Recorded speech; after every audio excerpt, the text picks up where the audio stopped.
Hello, and welcome back to Key to Learn English. I am Sarah, and this is Ryan, and we are so happy you are here today. Really happy. And today's topic is one I personally feel a lot about. We are talking about dreams versus practicality. Should you follow your heart or be sensible and safe? And before you say the obvious answer, just follow your dreams, of course. Just wait, because this gets a lot more complicated very quickly. Yes, because real life also has rent, and rent has opinions. It really does. So today we are going to explore that tension. The part of you that wants the life you really want, and the part that quietly asks, okay, but how is this actually going to work? And that second voice, the practical one, does not always go away. Even when life looks fine from the outside, a lot of people still carry that quiet question inside. Am I living the life I chose, or just the life I ended up in? And that is exactly why this topic feels so personal. So today, no easy answers, no motivational poster advice, just an honest conversation. Exactly. And we are doing all of this in B1 level English, so the language will feel natural, easy to follow, and real. Do not worry if you miss a word here and there. Just stay with us. And later in the episode, we have a full word tour, 8 key words and phrases from today's conversation with simple explanations and example sentences. So stay with us for that. And if you are enjoying this episode, please like it, subscribe to our channel, and share it with a friend who is learning English. It really helps us grow. Okay, let's get into it. You know, Ryan, I think most of us had some kind of aspiration before life became serious. Something we wanted, something we pictured for ourselves. Yeah, definitely. And aspiration is a great word. It means a strong hope or ambition for your life or future. And I think for a lot of people, that aspiration gets very quiet over time, but it never fully disappears. That is so true. And when people hear the word dream, they often imagine something big and dramatic, like, I want to be a famous singer, or I want to travel the whole world. Right, very cinematic, very Instagram ready. Exactly. But real dreams are usually much quieter than that. Maybe someone just wants work that actually means something to them. Maybe they want a little more freedom. Maybe they just want to wake up without feeling heavy every single morning. And that version of the dream, the quieter, more honest version, feels a lot more real to me. It is less about looking impressive and more about feeling right inside your own life. Yes. And I think a lot of people still remember that younger version of themselves, the one who wanted something very clearly before life got crowded and complicated. Before practicality entered the room, like a very serious manager who was definitely not invited, but somehow completely took over the meeting. That is such a perfect way to say it. And honestly, I do not think adulthood always kills the dream. I think it just pushes it into the background. Yeah, it is like a window in a room. The window is still there, the light is still coming through, but over time, too many things get stacked in front of it. Responsibilities, fear, other people's expectations. And one day, you almost forget there was ever a window there at all. But it comes back, doesn't it? In those quiet, unexpected moments. You are driving somewhere, you are lying awake at night, and suddenly, that old part of you taps you on the shoulder. It shows up in the middle of a completely normal Tuesday and says, "Hi, I am still here, by the way." And then you are unexpectedly having a very emotional moment in a supermarket car park. The timing is always extremely disrespectful. It really is. But I think that says something important. A lot of people are not empty.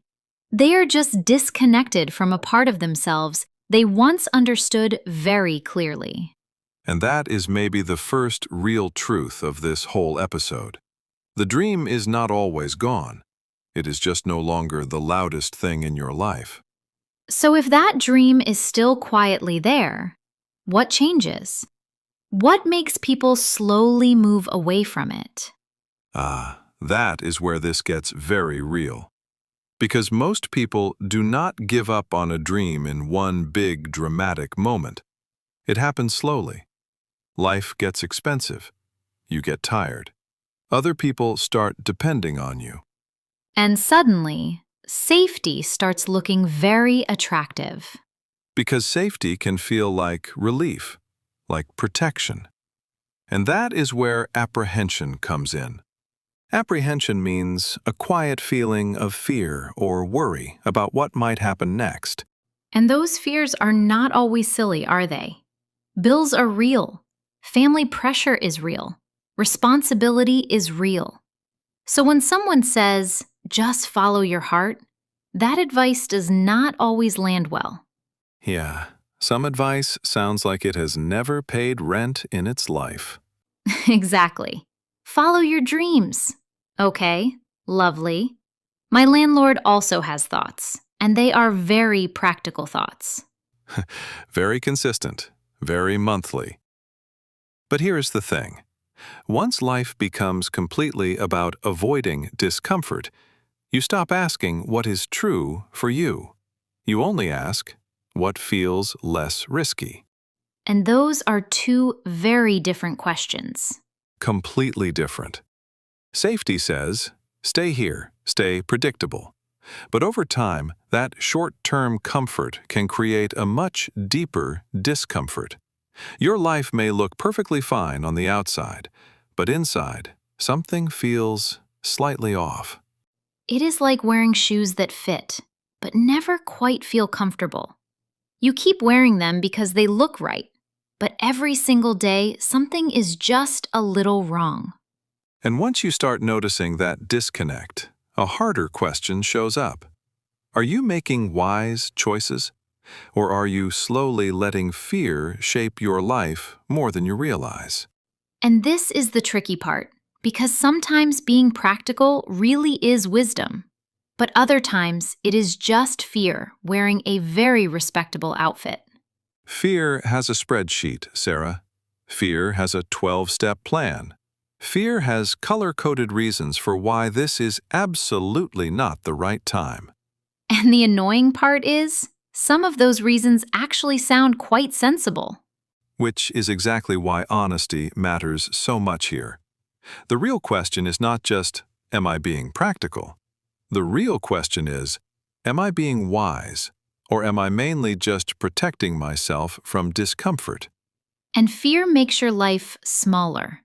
That is such a simple sentence, but it carries so much weight. Yeah, a lot of people are not building a life they love. They are building a life that helps them feel less exposed. And those two things are really not the same. But I want to be careful here, because I do not want this episode to sound like, if you do not quit your job tomorrow, you are failing at life. Please, no dramatic resignations after one podcast episode.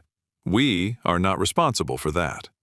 We are really not, because sometimes restraint is healthy.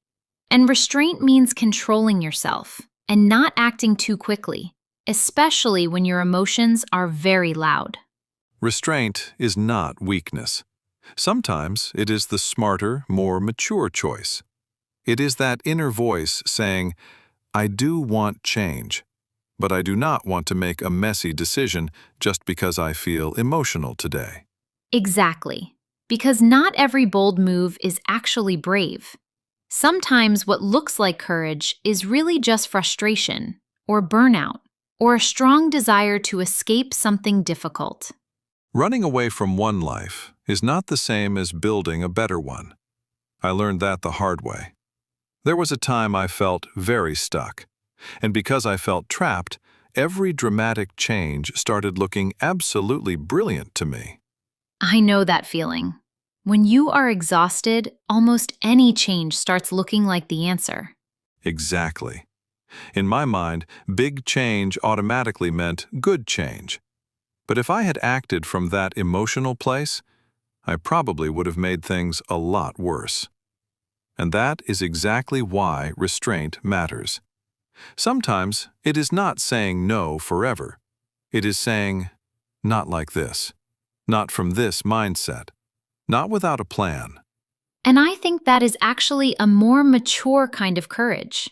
Courage does not always look dramatic. Sometimes it looks like doing one small, consistent thing for a very long time. People need permission to move slowly, to save money first, to test things quietly, to learn something new before they leap. Absolutely. Following a dream does not have to mean turning your whole life upside down in one weekend. Real change often happens quietly, in small, steady steps that nobody else can even see. But, and this is important, there is still a fine line between moving carefully and simply waiting too long. Yes, because some people stay in preparation mode for years.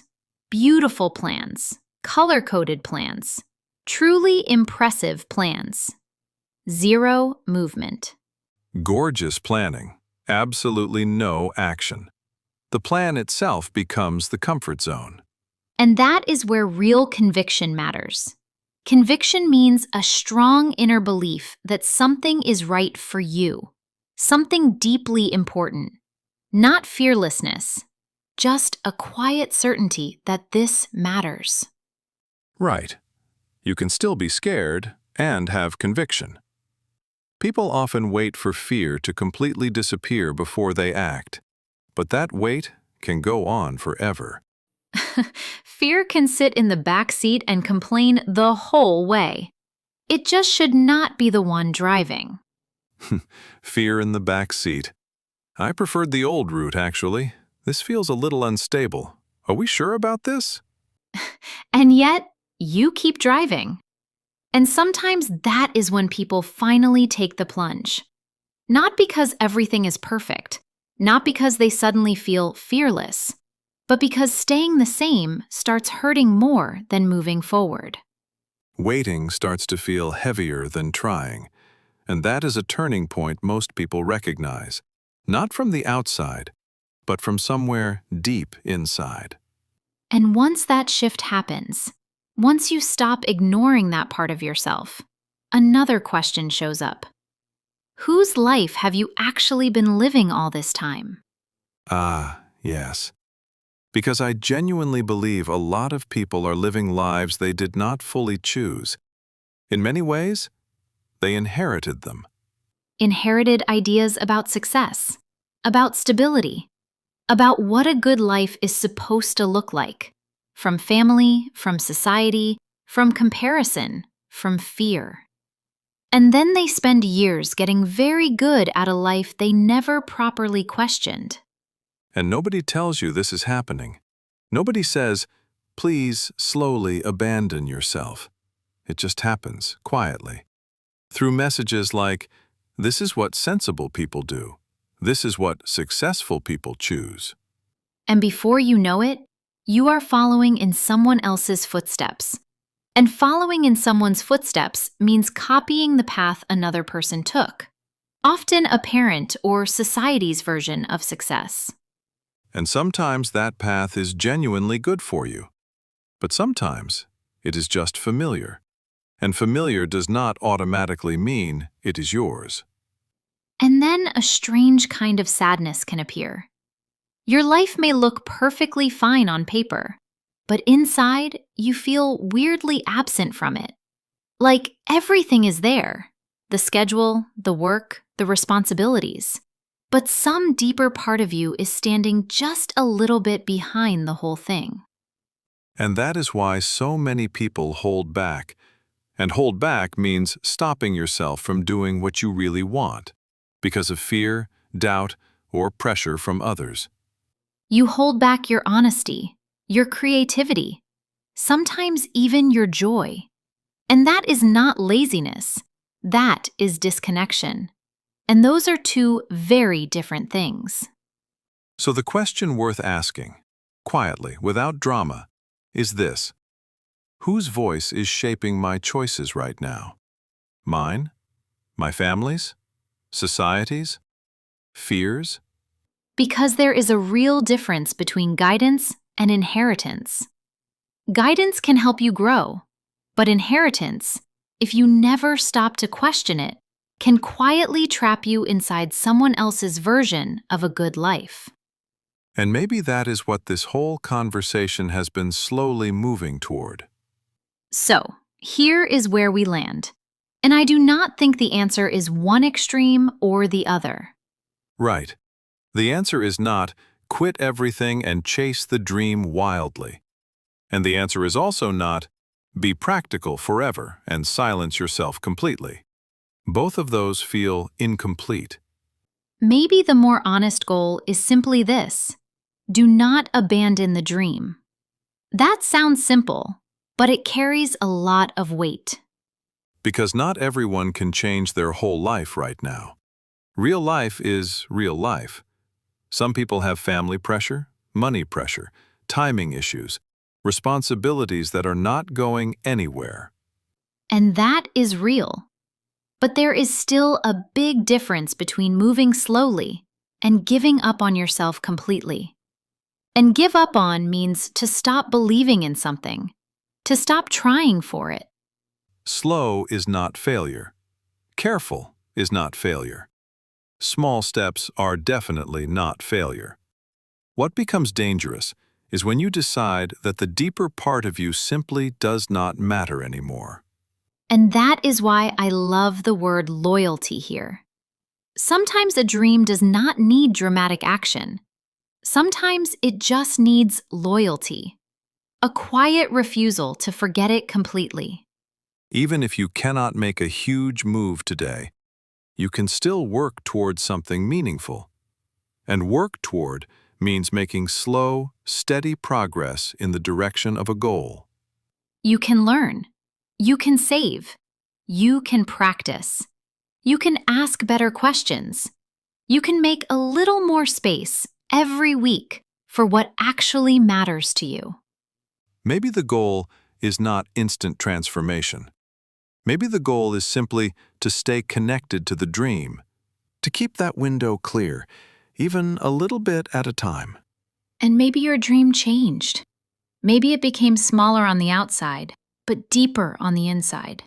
Maybe now the dream is peace, or freedom, or work that feels meaningful, or simply a life that feels like yours.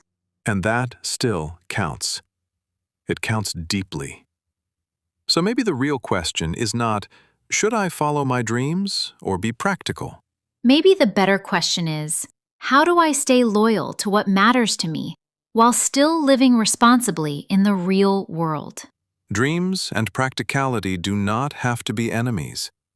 They just need a better relationship with each other. And honestly, that feels like a good place to pause and breathe for a moment. Okay, now let's slow things down a little and look at the most important words and phrases from today's conversation. Yes, today gave us some really useful vocabulary, especially for talking about dreams, fear, and real life in natural, confident English. Let's go through them together. Our first word is aspiration. Aspiration. It means a strong hope or ambition, something you truly want for your life or your future. For example, her biggest aspiration is to build a life that feels calm and completely her own. Repeat. Aspiration. Next word, apprehension. Apprehension. It means a quiet feeling of fear or worry about what might happen next. For example, he felt a lot of apprehension before making such a big life decision. Repeat. Apprehension. Next phrase, play it safe. Play it safe. It means to choose the safer option, to avoid risk or trouble. For example, she wanted to try something new, but in the end, she decided to play it safe. Repeat. Play it safe. Next word, restraint. Restraint. It means controlling yourself and not acting too quickly, especially when your emotions are very strong. For example, he showed real restraint and waited before making a major decision. Repeat. Restraint. Next, conviction. Conviction. It means a strong inner belief that something is right or deeply important to you. For example, she spoke with total conviction about the kind of life she wanted. Repeat. Conviction. Next phrase, take the plunge. Take the plunge. It means to finally do something bold after hesitating about it for a long time. For example, after years of thinking, he finally took the plunge and started his own project. Repeat. Take the plunge. Next, hold back. Hold back. It means to stop yourself from doing what you really want because of fear, doubt, or pressure. For example, she wanted to speak honestly, but fear made her hold back. Repeat. Hold back. And our last phrase, work toward. Work toward. It means to make slow, steady progress in the direction of a goal. For example, even small steps matter when you are working towards something truly meaningful. Repeat. Work toward. And those were our 8 words for today. Aspiration, apprehension, play it safe, restraint, conviction, take the plunge, hold back, and work toward. Say them out loud. Use even one in a sentence today. That is real progress, and we are proud of you for being here. And now, our favorite part of every episode, the listener comment challenge. This week, we want you to leave a comment below and tell us, do you feel like you are living your own dream or quietly living a life shaped by someone else's expectations? You can share as much or as little as you want. A single sentence is perfect. Your honest words might help someone else feel a little less alone today. And also, tell us which part of the world you are listening from. We love seeing how far this Key to Learn English family reaches. Every comment means a lot to us. We read them all. So, as we finish today, we want to leave you with just one quiet question. What matters to you? And how can you stay a little more connected to it, starting today? You do not need to have your whole life figured out. You do not need a perfect plan.